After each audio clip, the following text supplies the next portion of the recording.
សួស្តីទាំងអស់គ្នាស្វាគមន៍មកកាន់ភាគបន្តនៃរឿងអ្នកប្រយុទ្ធម្ចាស់សត្វបិសាចរបស់យើងបន្តទៀតនៅភាគនឹងដែរក៏ជាភាគទី33ត្រូវបានចាប់ផ្ដើមឡើងនៅពេលដែលចៅយេគេក៏បានបាញ់ភាគបិសាចថ្មរបស់គេចេញមកយ៉ាងច្រើនទិនយូគាត់បានប្រាប់ទៅកាន់សមាជិកក្រុមគាត់ផងដែរថានៅពេលនេះពួកយើងក៏អាចបញ្ចេញស្នៀតចុងក្រោយបានដែរឃើញថាបិសាចថ្មទាំងអស់ហ្នឹងក៏បានបើកការវេប្រហារទៅលើចចកស្រមោលរបស់ស៊ីនយូយ៉ាងណាមិញល្បឿនវាលឿនមែនតែនក៏អាចគេចផុតតាមពិតឃើញថាវាបានហោះឡើងទៅខាងលើសោះមិនចាំយូរទេស៊ីនយូក៏បានឲ្យអ្នកទាំងពីររួមបញ្ចូលថាមពលជាមួយនឹងហៃហ្វឹងបន្ទាប់ពីប្រមូលផ្ដុំរួចវាក៏បានបាញ់អណ្ដាតផ្លូវយ៉ាងសន្ធោសន្ធៅទៅកាន់បិសាចថ្មទាំងអស់នោះលទ្ធផលចុងក្រោយសំបីតែថ្មក៏ត្រូវរលាយដែរថាមពលមួយនេះក៏នៅតែបន្តចាំងជះឡើងពេញនឹងតែម្ដងក៏មានន័យថាលទ្ធផលសម្រាប់ចុងក្រោយក្រុមរបស់ចៅយាយគឺជាអ្នកចាញ់គណៈកម្មការក៏បានប្រកាសអំពីជ័យជំនះធ្លាក់ទៅលើសាលានេះដែលជាធានឡុងទីនយូយើងមិនអន់នោះទេក៏បានតែអបចកេះមូរងស៊ីនដូចអញ្ចឹងប្អូនគេឃើញហើយខឹងមែនទែនក្រុមនៃសាលា Tiger នេះវិញទោះបីជាពួកគេចាញ់យ៉ាងណាក៏ដោយប៉ុន្តែពួកគេក៏មិនមានគំនុំគុំគួនដែរ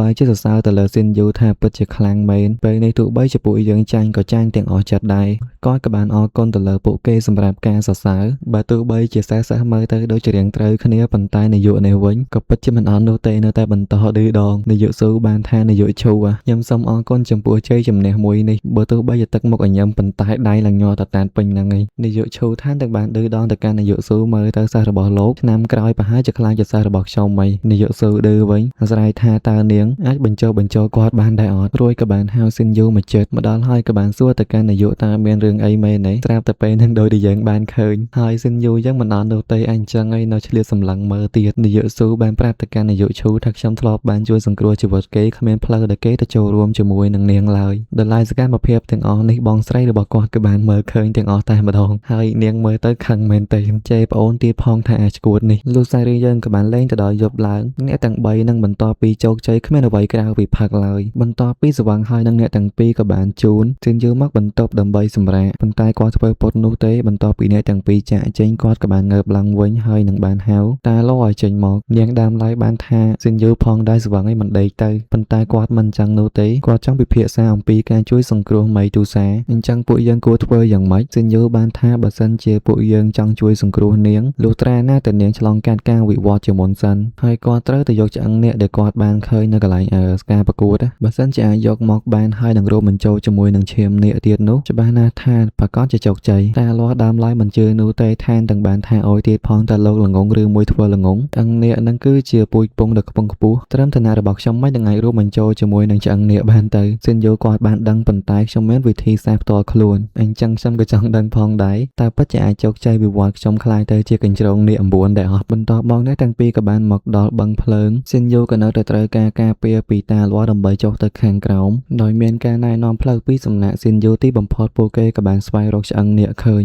បន្តមកក៏បានស្រូបវាចូលទៅក្នុងចិញ្ចៀនផ្ទុកនិងបានប្រាប់ទៅកាន់តាលាស់ពួកយើងនឹងធ្វើដំណើរទៅកាន់ក្រៅក្រុងដើម្បីរួមបញ្ចូលបើទោះបីជាទីនោះមានសត្វចម្លែកច្រើនយ៉ាងណាក៏ដោយប៉ុន្តែកន្លែងគ្រោះថ្នាក់គឺជាកន្លែងដែលមានសុវត្ថិភាពបន្ទាប់ពីកិច្ចអ្នកទាំងពីរក៏បានមកដល់នៅក្នុងរោងភ្នំមួយតាលាស់នៅទៅសួរបញ្ជាក់តើអាចទុកចិត្តបានដែរទេថាខ្ញុំអាចវិវត្តខ្លាយទៅជាកញ្ជ្រោងនាគកន្ទុយ9បានគាត់បានតបមានតែសារលបងប៉ុណ្ណោះគាត់ក៏បានឲ្យគ្រីស្តាឈាមបេដងនេះឲ្យនាងដើមឡើយនាងបានសួរផងដែរទៅលោកទទួលបានមកពីណាទៅបើទោះបីជាស៊ីនយូចង់ប្រាប់ថាទទួលបានពីប្រព័ន្ធក៏មិនអាចប្រាប់បានដែរហើយជឿជាក់ទៅបន្ទាប់ពីមានវាអត្រាជោគជ័យនឹងកើនឡើងខ្ពស់ប៉ុន្តែខ្ញុំប្រាប់ទៅកាន់នាងផងដែរបើសិនជាបរាជ័យនឹងទទួលរងនៅប្រតិកម្មយ៉ាងធ្ងន់ធ្ងរតែលាស់នាងមិនខ្វល់នោះទេបើចង់ខ្លាយទៅជាសត្វដែលខ្លាំងជាងគេលើលោកមិនអាចមានភាពស្ទាក់ស្ទើរបាននោះទេហើយនាងក៏ចង់រស់នៅដោយបើកចំហផងដែរអញ្ចឹងពេលនេះពួកគេក៏បានចាប់ផ្ដើមតាលាស់ក៏បានប្រើទៅជាទម្រង់រាងកាយដើមហើយនឹងបានលេបគ្រីស្តាឈាមបេដងដែលស៊ីនយូបានឲ្យ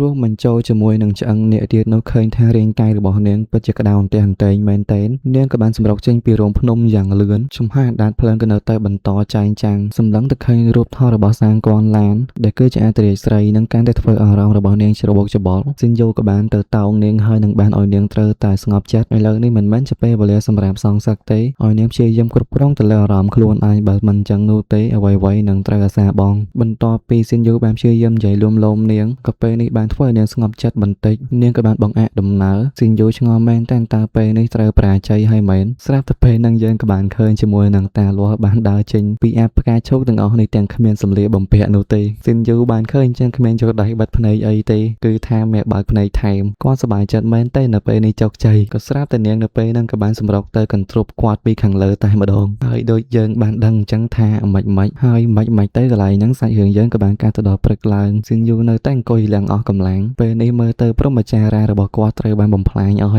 យពិតជាស្ដាយមែនតែមិនគួរណាមានការធ្វើប្រហែសអញ្ចឹងសោះអញ្ចឹងមកជុំទៅងុំតាលនៅពេលហ្នឹងក៏បានទៅតោងស៊ីនយូពីក្រោយទៀតតើគាត់ព្យាយាមបញ្យល់នាងទៅបានជានាងដោះលែងហើយបានថាឲ្យនាងអើយរកអ្វីស្លៀកពាក់សិនទៅអាប៉ែហ្នឹងបិទភ្នែកមួយទេប៉ុន្តែភ្នែកមួយនៅបើកហើយថាមិនដឹងគិតដល់ណាណីទេបានប្រាប់ទៅកាន់នាងបើសិនជានាងមានផ្ទៃពោះពិតមែនទៅឲ្យខ្ញុំជាអ្នកមើលថែក៏បានដែរអាប៉ែនេះមើលអញ្ចឹងទេប៉ុន្តែខូចមែនទេនៅពេលនេះគាត់ក៏បានឲ្យនាងមើលទៅនាងទទួលបានការវិវត្តយ៉ាងជោគជ័យហើយហើយទាំងមានស្នែងនាគពីរបានដុះនៅលើក្បាលគាត់ក៏បានឲ្យមេដាយមួយមើលទៅនាងគឺជាកញ្ជ្រោងដែលបានវិវត្តទៅជានាគក្រាចដំបងគេនៅលើពិភពលោកនេះហើយបន្ទាប់ពីអញ្ចឹងទៅពួកគេក៏បានត្រឡប់មកវិញហើយស៊ីនយូគាត់បាននិយាយផងដែរថាការប្រកួតផ្ដាច់ព្រាត់របស់សាលាមិនទាន់ចប់នៅឡើយនោះទេហើយវានឹងចាប់ផ្ដើមឡើងនៅរយៈពេល6ថ្ងៃទៀតអញ្ចឹងនៅពេលដែលពួកយើងទៅជួយសង្គ្រោះមេទូសាត្រូវតែត្រឡប់មកវិញក្នុងរយៈពេល4ថ្ងៃបើមិនដូច្នោះទេនឹងបង្កការសង្ស័យប៉ុន្តែបញ្ហាចម្បងនៅពេលនេះស៊ីនយូនៅតែម្ចាស់សត្វផ្កាយ2តែគេអាចទប់ទល់ជាមួយនឹងម្ចាស់សត្វផ្កាយ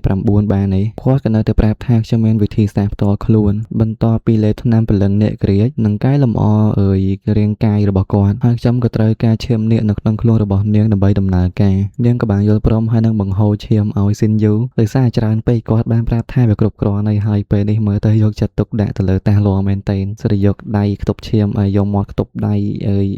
បាទនិយាយគ្នាយើងបន្តមកមិនតាន់ដឹងថាមានណាគេផ្ញើសារមកកាន់គាត់នោះទេដែលបានណាត់ជួបគាត់នៅច្រកទ្វារខាងជើងនៃផ្សាររាត្រីនៅម៉ោង7ហើយនៅដែលបានណាត់ជួបគាត់ហ្នឹងក៏ជាប្អូនប្រុសមូរ៉ុងស៊ីនចំណែកនាងក៏នៅទីនេះដែរបង្ហាញខ្លួនលើកនេះបើមិននិយាយទេគ្នាយើងមើលឃើញខ្លួនឯងហើយនៅមកជាមួយនឹងសម្លៀកបំពាក់ថ្មីដោយស៊ីនយូនៅពេលហ្នឹងក៏បានពឹងរៀងនាងមួយផងដែរដែលគាត់ត្រូវការសម្ភារៈឱសថមួយចំនួនប៉ុន្តែខ្ញុំមិនដឹងថាទិញនៅណានោះទេតើនាងអាចជួយខ្ញុំបានដែរអត់នាងក៏បានតបថាគ្មានបញ្ហានោះទេដោយត្រេកអរពេកបានអរគុណហើយទះស្មានាងថែមទៀតមូរ៉ុងយ៉ាងស៊ូបានឃើញចឹងក៏បានថាឲ្យទៀតប៉ុន្តែបងស្រីបានថាឲ្យវិញអូនឯងកុំចេះដឹងរឿងគេពេកហើយនឹងបានហៅស៊ីនយូមកនេះខ្ញុំមានរឿងចង់ប្រាប់កំឡុងពេលដែលខ្ញុំមិននៅបើសិនជាហ៊ានធ្វើអីបងស្រីខ្ញុំដឹងតែត្រូវហ្មងស៊ីនយូក៏បានប្រាប់ទៅកាន់លបងយ៉ាងស៊ូកុំបារម្ភអីដោយដែលបានឃើញមូរ៉ុងស៊ីនក៏បានជួនស៊ីនយូទៅទិញឱសថមួយចំនួនថែមទាំងពេលហ្នឹងបានសួរទៅកាន់ស៊ីនយូតើលោកមានអារម្មណ៍ថាថ្ងៃនេះខ្ញុំរៀងខុសពីធម្មតាដែរទេបន្ទាប់ពីសម្លឹងទៅមើលនាងបន្តិចស៊ីនយូគាត់ក៏បានគិតថ្ងៃនេះនាងពិតជាស្លៀកពាក់ស្អាតមែនទែនប៉ុន្តែគួរឲ្យសោកស្ដាយដែលខ្ញុំមានភារកិច្ចបន្ទាន់ដែលត្រូវធ្វើមិនអាចនៅកំដរនាងបានទេរួចហើយក៏បានប្រាប់ទៅកាន់នាងមើលទៅនាងដូចជាមិនខុសពីធម្មតាមែនទេឥឡូវហ្នឹងពួកយើងតោះទៅដល់អញ្ចឹងហើយនឹងមូរ៉ុងស៊ីនហាក់បីដូចជារៀងសង្ហាចិត្តណាស់ដែរក៏នៅតែឆ្ងល់ថាតើគាត់ពិតជាមិនបានកត់សម្គាល់ទេមែនដើរនៅតាមផ្លូវនឹងដែរក៏មានឆ្មាហក់មកចំពីមុខបានធ្វើមូរ៉ុងស៊ីនដួលក្រែកកជើងអញ្ចឹងក៏តម្រូវឲ្យបរិសស្មោះស៊ីនយូគឺជាអ្នកអើយអ៊ីវនាងទៅហើយអាប៉ុណ្ណឹងមកជុំតែងុំភ្លៀងស៊ីនយូក៏បានអ៊ីវនាងរត់ទៅយ៉ាងលឿនក៏មកដល់សន្តាគារដែលនាងស្នាក់នៅដោយសារតែនាងក្រែកកជើងអញ្ចឹងហើយស៊ីនយូក៏បានប្រឌិតមើលកជើងឲ្យនាងដោយប្រឌិតមើលទៅគាត់ក៏អាចកត់សម្គាល់ដឹងថាជើងរបស់នាងធ្លាប់មានបញ្ហាពីមុនមកអីមិនលាក់បាំងទៀតនោះទេកាលពីដូចជាការនាងនៅក្មេងហ្នឹងមានបរិវៈហាត់លេខសំពៅ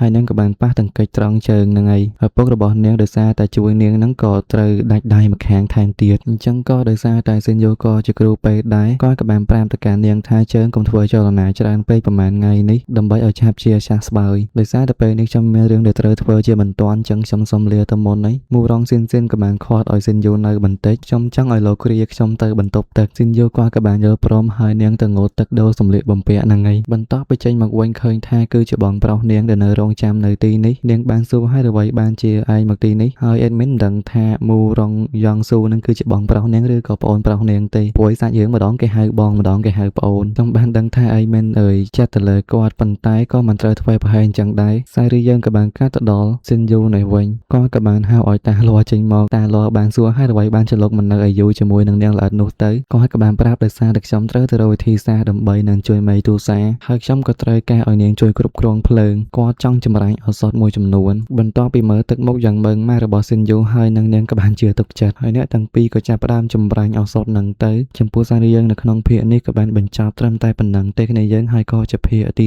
33ដល់ភាគទី36 បាយបាយទាំងអស់គ្នាជួបគ្នាវីដេអូក្រោយ